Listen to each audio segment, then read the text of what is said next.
Saudara Kepala Otorita IKN Bambang Susantono dan wakilnya Doni Rahayu mengundurkan diri dari jabatan.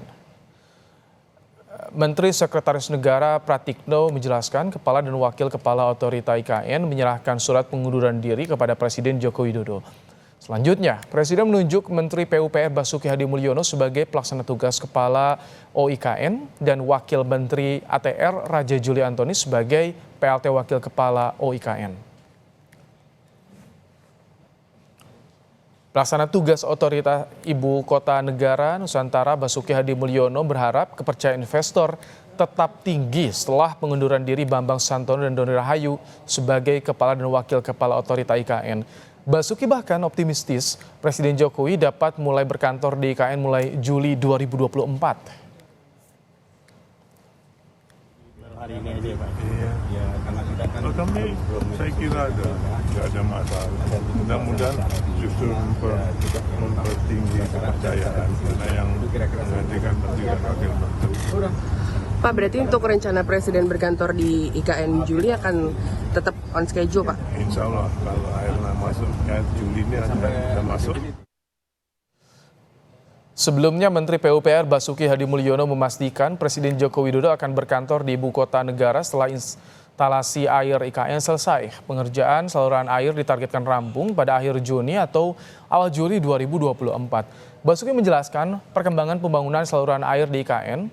Pompa air tiba di Balikpapan pada 7 Juni 2024 dan pemasangan pompa air akan memakan waktu hingga akhir Juni 2024. Usai pengerjaan saluran air, Basuki bilang Presiden Jokowi sudah bisa berkantor di IKN. Sebelumnya, pemerintah merencanakan upacara hari ulang tahun ke-79 Republik Indonesia.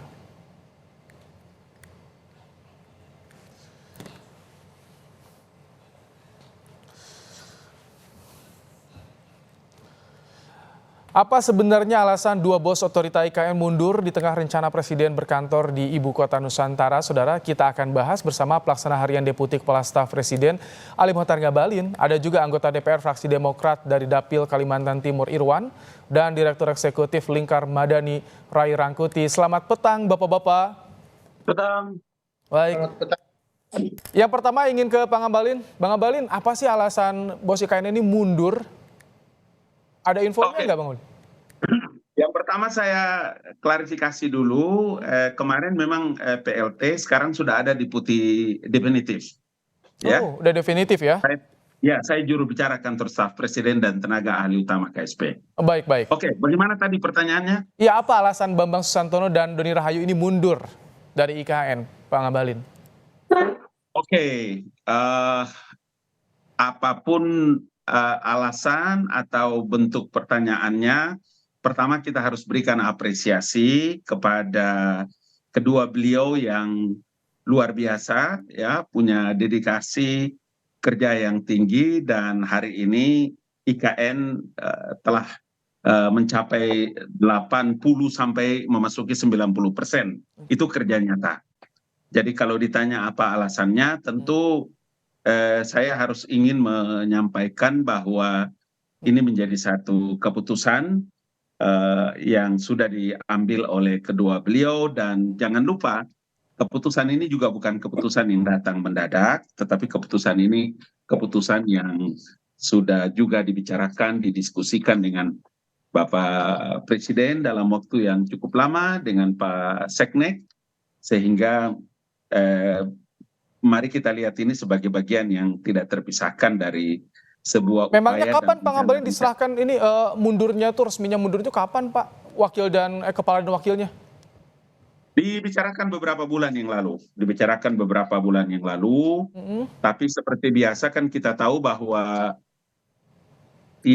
atau pengunduran diri seorang pejabat di sekretariat negara di kantor presiden itu kan juga tidak bisa serta-merta kemudian langsung disetujui. Oke. Gitu. Baik, Bang Rai, bagaimana Anda melihat ini kepala dan wakil kepala Otorita IKN mundur, sudah ada pembicaraan beberapa bulan yang lalu. Anda melihatnya ini ada apa nih Bang Rai, kalau menurut Anda, kacamata Anda nih seorang Bang Rai Rangkuti? Kan kalau menurut Bung Mokhtar Ngabalin bahwa kinerja dua orang ini sebetulnya sangat bagus ya. Artinya targetnya sudah mencapai 80%, sisa 20% lagi yang belum gitu. Nah, umumnya sih kalau target kinerja orang begitu bagus, lalu mengundurkan diri, artinya bukan karena kinerja yang bersangkutan ini mengundurkan diri gitu. Itu pertama. Dan biasanya juga kalau sudah kinerja bagus, pimpinan itu akan enggan untuk meloloskan atau mengabulkan permintaan mundur dari pejabat yang bekerja secara bagus dan benar gitu. Nah, tapi kan kedua-duanya kelihatan nggak jalan tuh. Ya kan, kita dengar misalnya pernyataan Ketua Otorita IKN baru sekarang, Pak Menteri Basuki, yang menyebut ada persoalan soal pembebasan lahan tanah dan sebagainya gitu ya. Nah, dan itu yang akan dikebut, yang menimbulkan ketidakpercayaan para investor, kata Pak Menteri PUPR ya. Sekarang kita sebut sebagai, karena jabatan berhubungan dengan DKI ini sebagai Ketua IKN baru kan gitu ya. Nah, jadi kayaknya agak bersebelahan tuh dengan yang disebutkan oleh Bung Muhtar tadi. Nah, dari kalau kita baca dari situ kan, pertama kan mana ada orang yang kinerjanya sukses kok malah diterima pengunduran dirinya. Kecuali oleh hal-hal yang memungkinkan memang pengunduran itu lazim untuk diterima. Misalnya sakit, kan kira-kira begitu ya.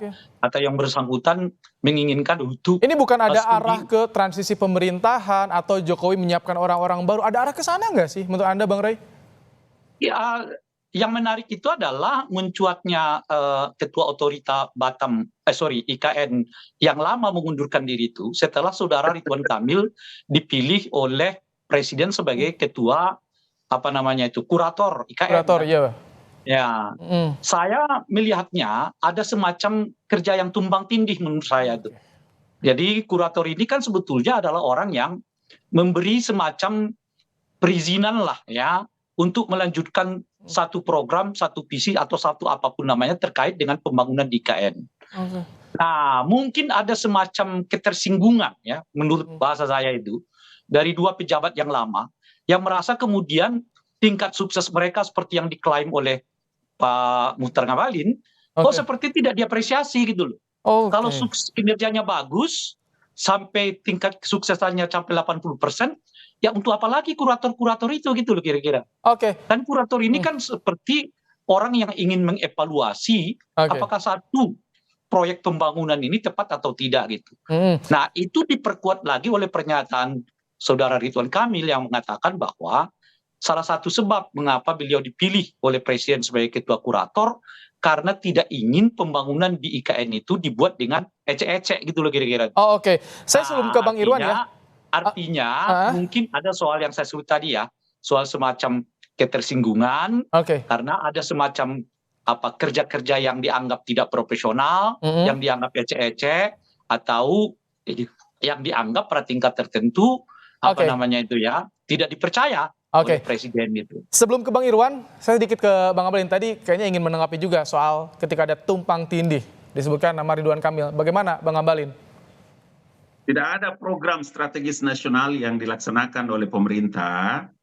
Jangan lupa, ini program strategis nasional, ini ibu kota negara yang dikerjakan atau dilaksanakan itu dengan sembrono. Ya, itu ingat itu kalimatnya. Dua perkara penting yang harus difokuskan itu adalah terkait dengan masalah kepemilikan tanah. Tadi disinggung oleh Rai ya, soal kepemilikan tanah. Apakah tanah itu disewa, apakah tanah itu dibeli, dijual, atau ada kerjasama pemerintah dengan badan usaha. Harus ditahu benar bahwa begini, karena kami itu di kantor staf presiden itu hampir setiap bulan, dalam satu bulan pasti mondar-mandir.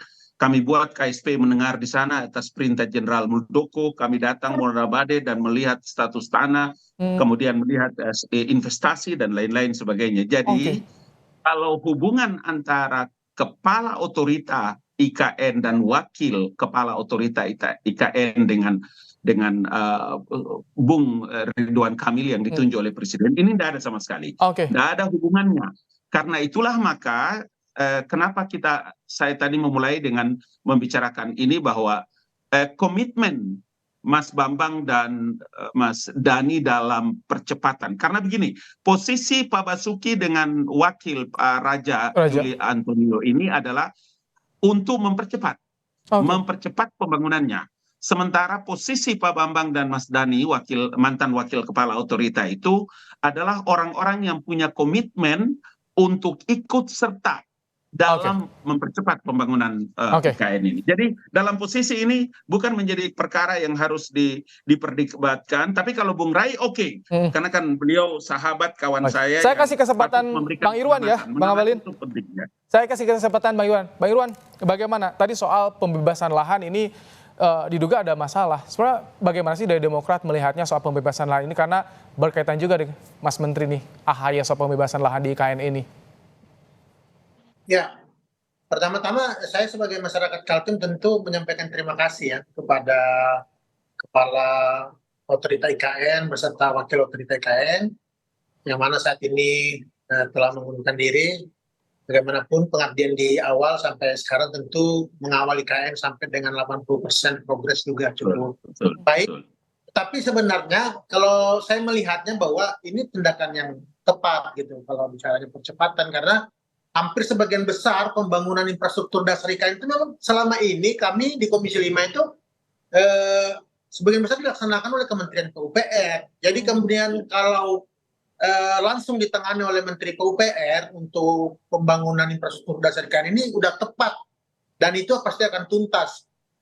Kemudian terkait pembebasan lahan, justru dengan wakil ATR BPN yang kemudian menjadi wakil otorita IKN itu juga bukti keseriusan Pak Presiden untuk kemudian menuntaskan masalah ini. Jadi kalau menurut saya sih pergantian kepala otorita ini hal yang biasa. Kalau mundur ya ada penggantinya. Jadi yang sebelumnya terkesan mandek seperti itu Bang Irwan? Tidak ada mandek karena buktinya kan justru sangat cepat ya. Karena ini walaupun wacananya di 2019, saya pikir efektivitas anggaran maupun fisiknya itu di 2022, 2023 sampai dengan 2024 ini sudah 80%.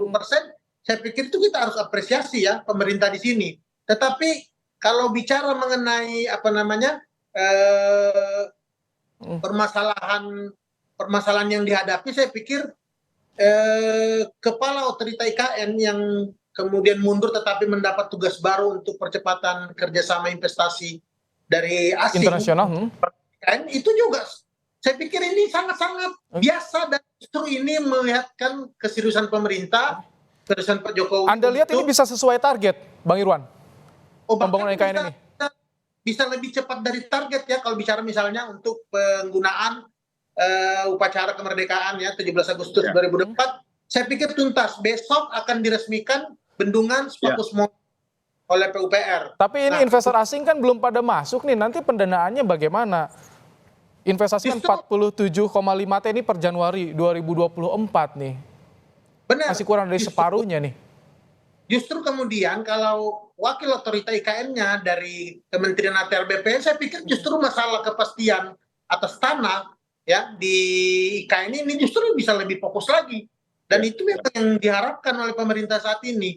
Jadi kalau saya melihatnya bahwa kejadian ini adalah kejadian biasa, tetapi hikmahnya saya pikir akan ada percepatan terkait pembangunan IKN dalam beberapa bulan ke depan. Baik. Bang Abalin, saat ini data yang investasi yang sudah masuk berapa sih nilainya? Kami data terakhir yang dapat diperoleh 47,5 triliun itu per Januari ini. Kalau yang Anda peroleh sampai bulan ini bagaimana? Apakah bisa sesuai target, Bang Abalin? Ya, karena bentuk daripada upaya pencapaian target itulah maka tadi Bung Irwan menyebutkan besok itu Bapak Presiden bahkan akan melakukan groundbreaking-nya untuk yang ke-6 kalinya. Karena apa? Ini memang sebagai bukti yang ditujukan tentang bagaimana persiapan keberhasilan yang akan dilakukan pembangunan IKN. Kalau Anda tanyakan tentang berapa jumlah dan target, mungkin kalau pertengahan bulan Juli atau sampai dengan Agustus ini, tadi yang tadi disebutkan juga, saya tadinya juga sudah menjelaskan itu terkait dengan lahan dan bagaimana investasi. Tugas khusus juga yang tadi disebutkan oleh Bung Irwan itu. Jadi saya ingin mengatakan bahwa ini adalah salah satu langkah dan upaya yang dilakukan oleh Presiden dan besok ini menjadi tahapan yang keenam dari groundbreaking-nya yang dilakukan oleh Bapak Presiden. HUT RI jadi di IKN bisa terlaksana, Bang Abalin? Kalau Bung juga berkenan untuk bisa hadir, Kompas dan beberapa wartawan yang lain, boleh juga itu bisa lihat. Saya juga meyakinkan teman dan publik bahwa insya Allah 17 Agustus 2024 ini akan dilaksanakan upacara di IKN. Oke, tentu itu menanti ya, menarik untuk ditunggu karena bagaimana pelaksanaan HUT RI di IKN. Bung Ray, bagaimana Anda tadi menyinggung nama, apakah betul memang ini ada arah juga ke soal transisi pemerintahan atau ada nama nih yang disiapkan untuk bisa mensukseskan IKN sesuai target menurut Anda? Atau tepat saat ini dipegang oleh PUPR, Bung Ray? Ya, pertama saya mau koreksi dulu Bung Mukhtar ya. Di KSP itu nggak ada jenderal ya. Yang ada itu semua adalah sipil. Gitu. Jadi jangan lagi menyebut Jenderal Muldoko itu pangkat di ketentaraan. Itu penting diingatkan dulu ya. Oke. Nah yang kedua adalah, baik, kita langsung ke substansinya ya. Baik. Silakan. Saya tidak mengerti logika yang dibangun oleh baik Pak Irwan maupun Bung Mukhtar ya. Saya mengatakan begini, kalau orang yang sukses melaksanakan pekerjaan, nggak mungkin pengunduran dirinya itu diterima oleh pimpinannya, itu maksud saya gitu. Oke. Dan kalau ada orang yang sukses melaksanakan pekerjaan, apa alasan dia mundur? Itu kira-kira itu. Jadi Anda ingin sampaikan ada masalah di IKN ini, Bung Ray? Iya, saya nggak tahu. Kalau Anda sukses melaksanakan satu pekerjaan, lalu Anda mundur, kira-kira pimpinan Anda mau terima apa enggak? Untuk satu tugas yang untuk satu alasan yang kita nggak tahu gitu. Kecuali misalnya yang saya sebut Anda sakit keras, macam-macam dan seterusnya gitu. Itu yang pertama. Nah, yang kedua, tadi disebutkan misalnya adalah soal perlunya percepatan. Artinya apa? Artinya sebaliknya mafhum mukhalafahnya Bung Ali Mukhtar, yang lama itu dianggap nggak cepat kerjanya gitu loh. Sehingga 20% yang diharapkan itu mungkin nggak lagi tertangani. Yang Bang Ray kita tangkap ya, sudah ada pertanyaan besar yang dilontarkan oleh Bang Ray tentu. Kita tangkap. Sedikit Bang Abalin, silakan. Ini karena durasi terbatas juga nih. Ray tadi ada menggunakan sebentar. Jadi saya kan belum menyelesaikannya. Bung Ray sedikit saja ya, karena durasi kita terbatas. Silakan, Bung Ray. Sedikit silakan. Nah, yang ketiga adalah pertanyaan Anda, apakah tidak juga dengan tahan dulu sedikit Bang Abalin, nanti saya akan berikan kepada Anda. Otorita IKN ini akan tercapai seperti yang diinginkan? Saya kurang tahu, karena kalau dilihat komposisi dari pengurus otorita sekarang, semuanya udah bernuansa politik. Ya kami kan? tangkap ada bernuansa politik tadi. Ketua kurator orang Golkar. Cukup ya, Bung Ray. Sudah ditangkap. Bang Abalin, silakan. Dan sebagainya. Gitu. Ray dengar. Silakan sedikit Bang Abalin ya. Ada istilah sejarah Islam. Jadi saya bilang sama Ray jangan lupa bahwa Umar bin Khattab itu memecat Khalid bin Walid di tengah-tengah keberhasilannya dalam usia yang muda. Cara ini harus dipakai. Jadi untuk IKN ini seperti apa Bang Abalin? Tunggu, peristiwa pemberhentian atau pengunduran diri Mas Bambang dan Doni tidak lebih dahsyat dari pemecatan Khalid bin Walid yang dilakukan oleh Umar bin Khattab. Kalau ini saya jadikan sebagai pelajaran. Artinya apa? Tadi Bung Iwan bilang. Ada orang dipecat, itu artinya. Baik, saya sudah memberikan kesempatan kepada Anda, Bang Abalin, Bang Ray. Singkat ya, karena durasi juga terbatas. Terakhir, Bang Irwan sedikit. Presiden juga tahu, mereka berdiskusi tentang perkara ini. Bang Irwan sedikit, bagaimana? Singkat ya, Bang Irwan. Asumsi Bang Ray itu yang kemudian seolah-olah 80% tadi itu bicara kepala otorita itu sebenarnya keliru, karena bicara sekarang fungsi otorita itu sendiri belum sedominansi itu, karena pembangunan infrastruktur dasar itu semua dilaksanakan oleh DPR. Jadi kalau berhasil 80% itu memang pekerjaannya Pak Basuki. Justru kemudian penugasan baru terhadap Pak Bambang untuk mempercepat kerjasama investasi ini kata kuncinya, efektif. Nah, tetapi sedikit saja, Bang Irwan, ini durasi terbatas, Bang Irwan. Jadi intinya dua ketua otorita yang kemarin dianggap oleh Bung Mukhtar. Cukup udah. Saya sudah kasih porsi ya, Bang Irwan, Bang Abalin, Bang Ray, sudah cukup. Saya sudah kasih porsi masing-masing. Terima kasih. Nanti kita akan lanjutkan diskusi di lain kesempatan ya. Baik, Bang Abalin, terima kasih. Bang Irwan, terima kasih. Bung Ray Rangkuti, terima kasih telah melakukan waktu di Kompas Petang sore hari ini.